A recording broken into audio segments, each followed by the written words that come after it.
Ici Julien-David Pelletier pour Faits et causes à Droite Cité cette semaine.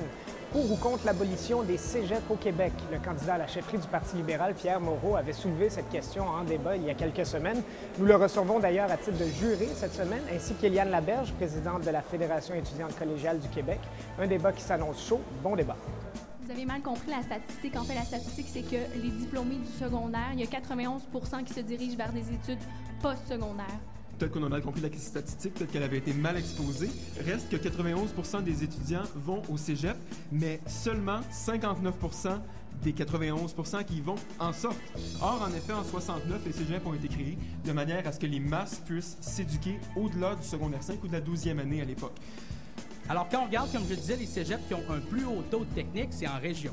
Mais la finalité, est-ce que c'est vraiment de mener à l'université ou c'est de mener à une scolarisation générale de la population? Je suis désolé, mais un programme pré-universitaire, c'est pré-universitaire. Il y a des étudiants qui ne finissent pas un programme préuniversitaire.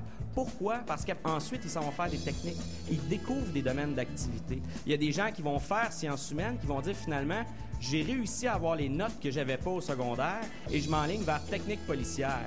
Et Dieu soit loué, ça va nous donner des policiers avec une profondeur sociale qu'on appréciera peut-être lors de certains événements par la suite. Qui donc des deux équipes a gagné le débat cette semaine? Nous vous invitons à écouter le débat au complet sur le site droitecité.info et à voter pour votre équipe préférée. Quant à nous, on se retrouve la semaine prochaine.